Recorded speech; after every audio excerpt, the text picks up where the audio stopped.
அனைவருக்கும் வணக்கம்.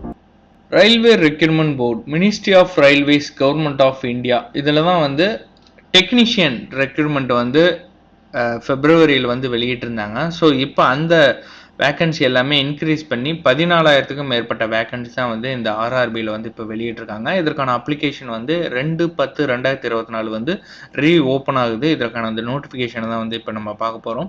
ஸோ எவ்வளோ வேக்கன்சி இன்க்ரீஸ் பண்ணியிருக்காங்க, யார் யார் அப்ளை பண்ணலாம் அப்படிங்கிற அந்த டீட்டெயில்ஸ் எல்லாமே வந்து இதில் கொடுத்துருக்காங்க. வீடியோவை கடைசி வரைக்கும் தொடர்ந்து பாருங்கள்.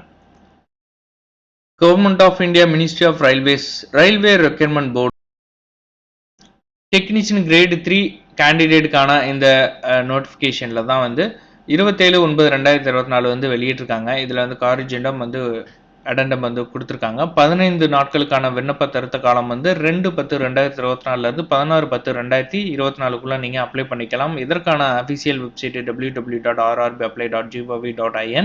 ஸோ இந்த டெக்னீஷியன் கிரேடு 3 ஆல்ரெடி பே பண்ணியிருக்காங்களா, அவங்க வந்து இந்த 2-18 கேட்டகரியில் இதுக்கு முன்னாடி வந்த நோட்டிஃபிகேஷனில் ஏதோ ஒரு கேட்டகரியில் நீங்கள் ஒரு போஸ்ட் அப்ளை பண்ணி அதற்கு வந்து பே பண்ணியிருப்பீங்க.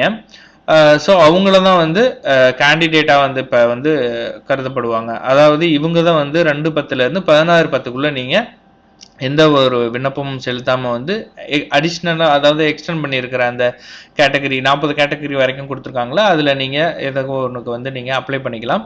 ஸோ நீங்கள் ஆல்ரெடி கொடுத்துருக்கிற அந்த அந்த டாக்குமெண்ட்ஸ் எல்லாமே யூஸ் பண்ணணும் அப்படிங்கிறதான் சொல்லியிருக்காங்க.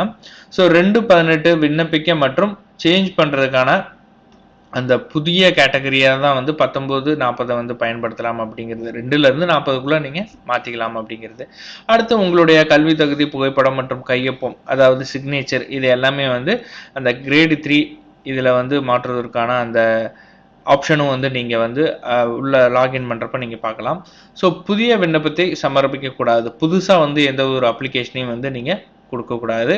இது பல விண்ணப்பங்கள் என, அதாவது இது ரொம்ப அதிக விண்ணப்பம் அப்படிங்கிறது தான் வந்து இதில் கன்சிடர் பண்ணுவாங்க. ஸோ நீங்கள் ஆல்ரெடி அப்ளை பண்ண அந்த அப்ளிகேஷனில் மட்டும் போய் நீங்கள் மாடிஃபை பண்ணுங்கள். புதுசாக வந்துருக்கிற கேட்டகரிக்கு நீங்கள் சூஸ் பண்ணி அப்ளை பண்ணுங்கள். ஸோ இப்போ நியூ கேண்டிடேட், அதாவது டெக்னீஷியன் 3க்கான அந்த அப்ளிகேஷனை சப்மிட் பண்ணிவிட்டு பேமெண்ட் பண்ணாமல் இருக்காங்கல்ல, அவங்கெல்லாம் வந்து நியூ கேண்டிடேட். அடுத்தது பார்த்தீங்கன்னா, இந்த 2/2024 டெக்னீஷியன் கிரேடு சிக்னல் 1க்கான பேமெண்ட்டை பே பண்ணவங்க, ஆனால் வந்து கிரேடு 3க்கு விண்ணப்பிக்காதவங்க. அதுக்கப்புறம் 2024 வெளியிட்ட அந்த நோட்டிஃபிகேஷனில் விண்ணப்பித்தவர்கள் மட்டும்தான் இதுக்கு அப்ளை பண்ண முடியும். அடுத்து 2024 வெளியிட்ட எந்த ஒரு சிஎன், அதாவது இதற்கு சிஎனுக்கு வந்து இதுக்கு முன்னாடி விண்ணப்பிக்காதவங்க, புதிய விண்ணப்பதாரர்கள், அதாவது நியூ கேண்டிடேட் டெக்னீஷியன் கிரேடின்னு வந்து கேட்டகரி நம்பர் 2-40 வந்து நீங்கள் விண்ணப்பிக்கலாம். ஸோ ஆர்ஆர்பி அப்ளைல வந்து உங்களுக்கான மற்ற டீட்டெயில்ஸ் எல்லாமே கொடுத்துருக்காங்க. ஸோ திருத்த காலம் எவ்வளோ அப்படிங்கிறதும் கொடுத்துருக்காங்க. அதாவது விண்டோ கரெக்ஷன் பீரியட் எவ்வளோ அப்படிங்கிறது எல்லாமே டீட்டெயில்டாக கொடுத்துருக்காங்க. ஸோ செக் பண்ணி பாருங்கள். ஸோ அடுத்ததாக பார்த்தீங்கன்னா, இங்கே எவ்வளோ வேக்கன்சி அப்படிங்கிறது. ஸோ இங்கே தான் வந்து அந்த ரெக்ரூட்மெண்ட் ஆஃப் டெக்னீஷியனில் எவ்வளோ வேக்கன்சிங்கிற அந்த டீட்டெயில்ஸ் தான் கொடுத்துருக்காங்க. Engagement of notified vacancy for the post of technician. இதுக்கு முன்னாடி வந்து உங்களுக்கு 9,144 வேக்கன்சி கொடுத்துருந்தாங்களா, 18 கேட்டகரியும் சேர்த்து. இப்போ வந்து கேட்டகரி ஆட் பண்ணி 14,298 வேக்கன்சி, அடிஷ்னலாக வந்து work shop and PVS 22 category வந்து ஆட் பண்ணியிருக்காங்க அப்படிங்கிறது தான் இதில் கொடுக்குறாங்க.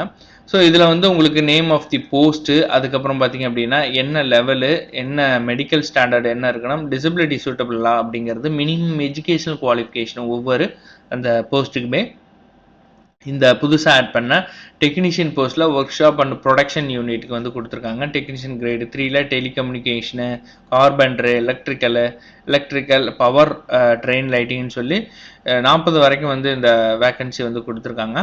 ஸோ இதில் எல்லாத்துக்குமே லெவல் 2ல் தான் வந்து இதற்கான சேலரி. அதுக்கப்புறம் மினிமம் வந்து பார்த்திங்க அப்படின்னா 10th ஐடிஐ வந்து முடிச்சிருக்கணும். அது கூட வந்து என்சிவிடி, எஸ்சிவிடி இந்த ட்ரேடில் வந்து இந்த ஒவ்வொரு போஸ்ட்லுமே, இப்போ எலக்ட்ரிஷியன்னா எலக்ட்ரிஷியனுக்கான ட்ரேடில் வந்து நீங்கள் கம்ப்ளீட் பண்ணியிருக்கணும் அப்படிங்கிறத அதில் கொடுத்துருக்காங்க. ஸோ செக் பண்ணி பார்த்துக்கலாம். அதே போல் வந்து உங்களுக்கு எந்தெந்த ஜோனில் வந்து எவ்வளோ வேக்கன்சி வந்து ஃபில் பண்ண போகிறாங்க அப்படிங்கிறது ஓவராலாக கொடுத்துருக்காங்க. கேட்டகரி 1லேருந்து 40 வரைக்கும் உள்ள போஸ்ட் எல்லாமே வந்து கொடுத்துருக்காங்க. சென்னையை பொறுத்த வரைக்கும் எவ்வளோ வேக்கன்சி அப்படிங்கிறது இங்கே கொடுத்துருக்காங்க பாருங்கள். இதற்கு முன்னாடி வந்து உங்களுக்கு டோட்டலா 800 சம்திங் வந்து குடுத்திருந்தாங்க. ஸோ இப்ப இந்த புதுசா ஆட் பண்ண கேட்டகரியும் சேர்த்து 2700க்கு மேல வந்து இதற்கான டோட்டல் வேக்கன்சியா இருக்கு. ஸோ மிஸ் பண்ணியிருக்கிறவங்க அப்ளை பண்ண முடியாது. ஆல்ரெடி அப்ளை பண்ணவங்க தான் வந்து இந்த புதுசா வந்திருக்கிற கேட்டகரியில நீங்க ஆட் பண்ணலாம், அப்ளை பண்ணலாம். ஸோ செக் பண்ணி பாருங்க. செக் பண்ணிட்டு உங்களுக்கான எலிஜிபிலிட்டி எல்லாமே இருந்துச்சு அப்படின்னா 2/10 இருந்து 16/10க்குள்ள நீங்க இந்த புதுசா ஆட் பண்ணியிருக்கிற கேட்டகரியில எவ்வளவு பேமெண்ட் கேட்டிருக்காங்க அப்படிங்கிறத பார்த்துட்டு நீங்க அப்ளை பண்ணிக்கலாம். ஸோ எல்லாத்துக்குமே ஆல் தி பெஸ்ட். ஏன்னா ரயில்வேல வந்து இப்போ ஆல்ரெடி வந்து என்டிபிசியில் கொடுத்துருக்காங்க. அதே போல் வந்து ஆர்ஆர்பியில் அதுக்கு முன்னாடி வந்துருந்துச்சு லோக்கோ பைலட். ஸோ சென்ட்ரல் கவர்மெண்ட்டில் நிறைய ஜாப் வந்துக்கிட்டே இருக்குது. ஸோ மிஸ் பண்ணாதீங்க, எல்லாத்துக்கும் ப்ரிப்பேராக இருங்க. மீண்டும் ஒரு பதிவில் சந்திக்கிறேன். நன்றி, வணக்கம்.